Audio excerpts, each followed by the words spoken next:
So we're back with Chapter 8, Dimensional Analysis and Similitude. And we are going to start this section. We're going to do 8.3 and 8.4 right now. We're going to just describe some different methods for finding pi groups. If you remember from section 8.2, we've defined how to determine the number of pi groups that we're going to get for a particular problem through the Buckingham pi theorem. And now we're just going to state the step-by-step method and the exponent method. We also will move on quickly to 8.4, and just because it's a short section that just says what the common pi groups are that normally fall out of analysis in fluid mechanics. So let's just go ahead and get right into it. Here we go. Let's just start with the Buckingham pi theorem. We remember that the number of independent dimensionless groups, the dimensionless parameters needed to correlate the variables in a given process is equal to n minus m. That is, n is the number of variables that describe the problem, and m is the number of basic dimensions. And in fluid mechanics, we saw that these are usually mass, length, and time, maybe sometimes temperature, but these are the ones that we're typically going to deal with in this course. So once we list the number of relevant variables and we list the dimensions that make up those variables, we can go on to determining the pi groups, but we need to have a method for doing that.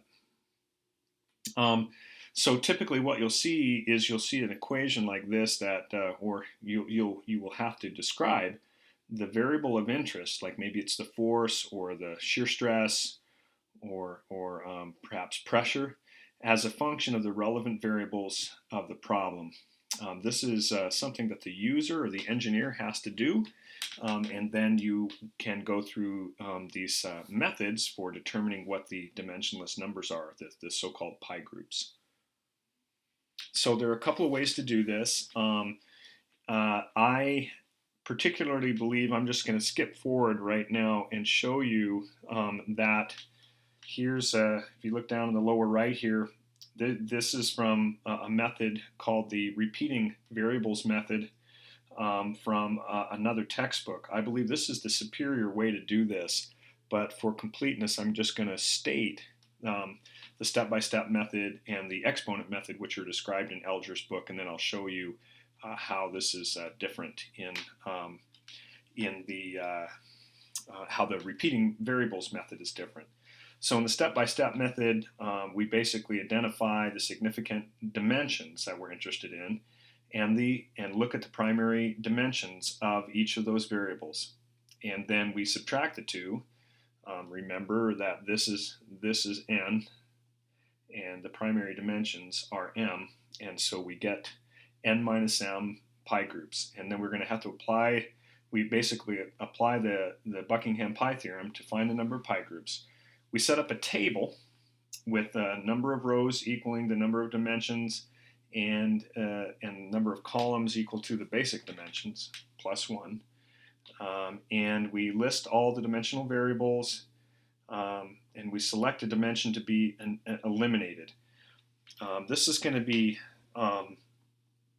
similar to what we do in the exponent method when we eliminate exponents. Basically, we basically are setting up a matrix. So when we set up this table in step 3, we're setting up a matrix, and we're going to eliminate variables. And the exponent method and the repeating variables method does the exact same thing, really, just in different ways.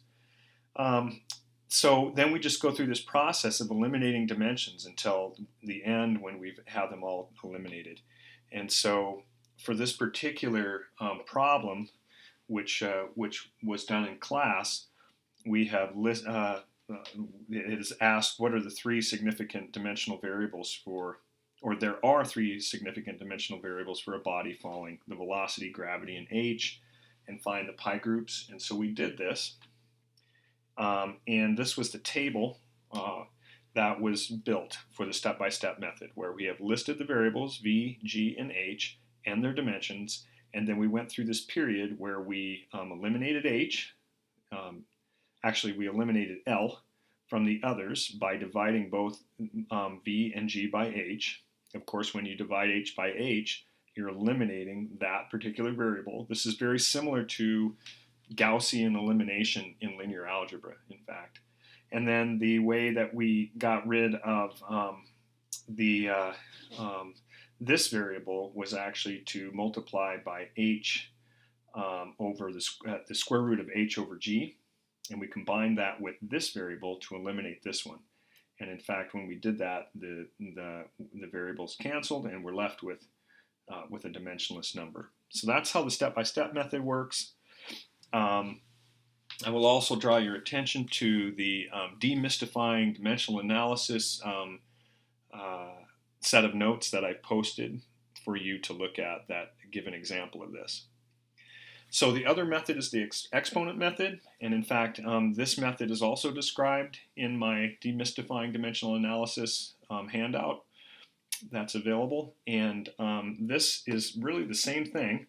We identify significant dimensional variables and write out the dimensions. We apply the Buckingham pi theorem to determine how many pi groups, but then we write out an equation basically for that contain the dimensions of the dimension we're interested in. This would be the quantity on the left-hand side, might be the force or the pressure or something like that. And then we construct an equation where we have the dimensions of all the different significant variables, 2 powers. And then we make algebraic equations for the exponents that satisfy dimensional homogeneity. We solve the equations, and we basically express the dimensional equation in this form at the end and identify the pi groups. Now, the reason why I think this is a difficult method to use, is it leaves some ambiguity in this step right here. Ambiguity which I believe the repeating variables method eliminates, and I'll draw your attention to that in a minute. But look at the example in the handout that's been posted on demystifying dimensional analysis, and it will show an example of this.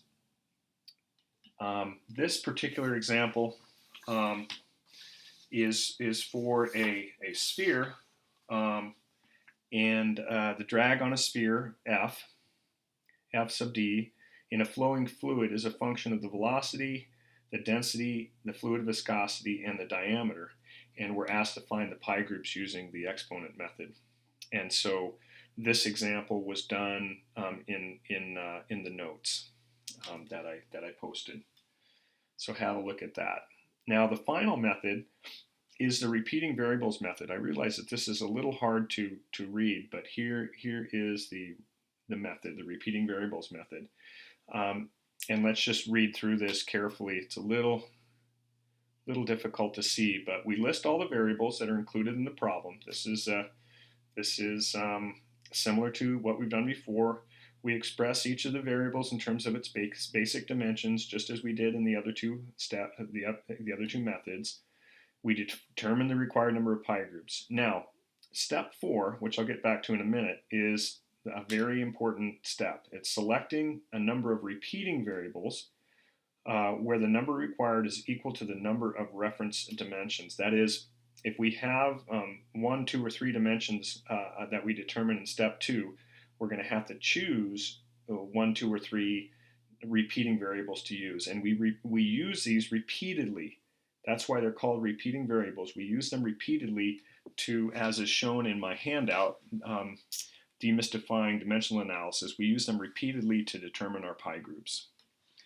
So we form a pi group basically by multiplying one of the non-repeating variables by the product of the repeating variables, each raised to an exponent. And so this is the step that unambiguously will find our pi groups. So the key here is step 4. And once we do this, we can repeat this for each of the non-repeating variables. So this is the key step down here. We have to find a set of repeating variables, and the key is all required right here.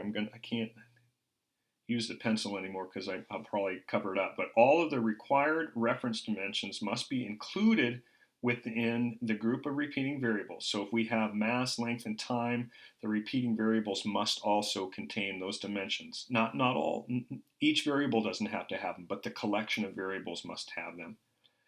And each repeating, this is key, each repeating variable must be dimensionally independent of the others.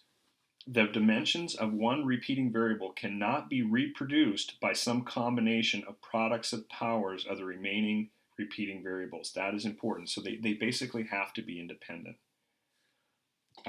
So this means that the repeating variables cannot themselves be combined to form a dimensionless product.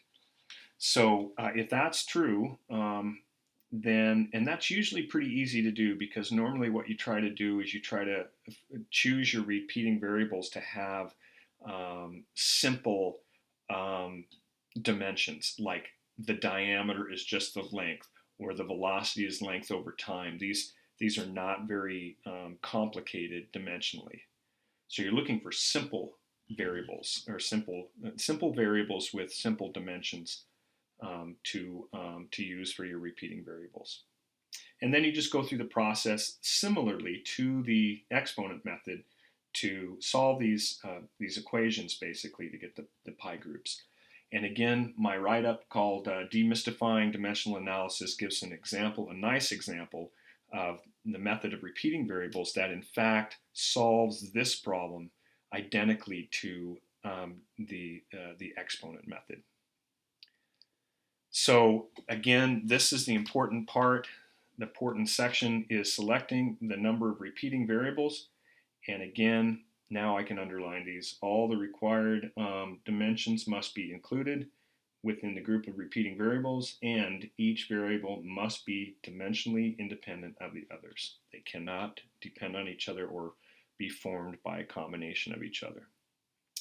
So the variables that we typically use in fluid mechanics fall into different categories, like geometric.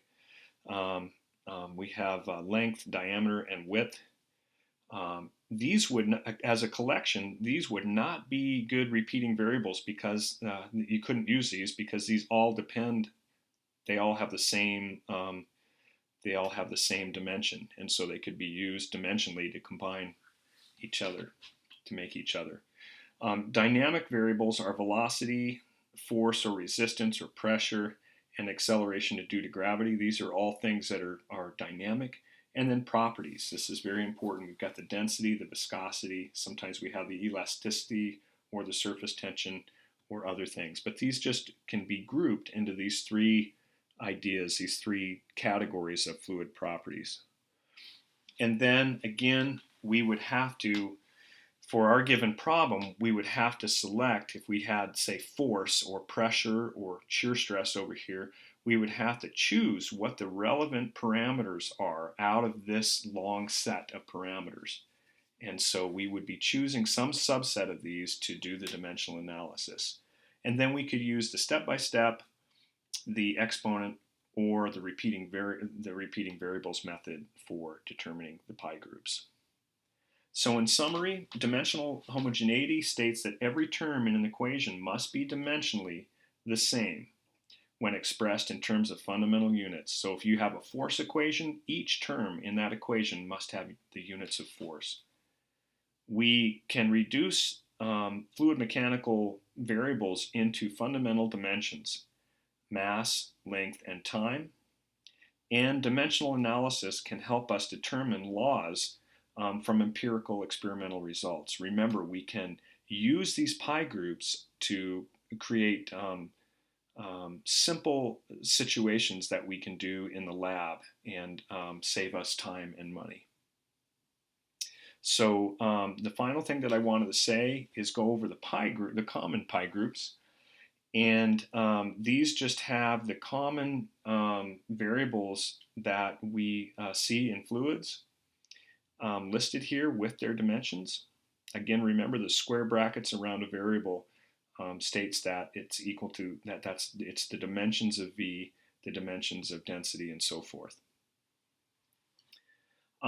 These are this table were the primary independent variables. These are things that are independent, but we also have a set of dependent variables that depend on those other variables to create them: pressure, shear stress, and force. And if we go forth, we note that we had um, uh, 10, seven here, seven independent variables, three dependent variables. So those are 10 variables that we typically use in fluid mechanics. And there are three primary dimensions associated with those. So we've got basically 10 variables minus seven, minus three dimensions, and that gives us seven variables, seven pi groups that we can find. And these are, in fact, the pi groups that can be determined from those sets. So these are typical of what we find in fluid mechanics, and I've shown this table before, but this just lists the important pi groups that we have: the pressure coefficient, shear stress coefficient, force coefficient, and then a series of numbers. So these coefficients are really the pressure difference over the kinetic pressure, the shear stress over the kinetic pressure, and the force over the kinetic force. And so these really, depending on the type of problem we're interested, and what sorts of variables we're interested, we might want to choose one of these three different pi groups to concentrate on. We will see you make extensive use of the Reynolds number, which we can see is the kinetic force over the viscous force. So when the Reynolds number gets large, kinetic forces are dominating over viscous forces. We also have the Mach number and the Weber number, which is related to problems with surface tension. For instance, if we have a little spray bottle that's shooting out little droplets, the surface tension force will be important. And then for a lot of situations in hydrology, like dam operations and dam structures, the Froude number is very important because we have the gravitational force in this. It's really the ratio of the kinetic to the gravitational force. So these are a lot of important common pi groups that come out of fluid mechanics, and we will use some of these in subsequent chapters. So the next topic will be similitude, but for now, that completes our discussion of sections 8.3 and 8.4. Thank you.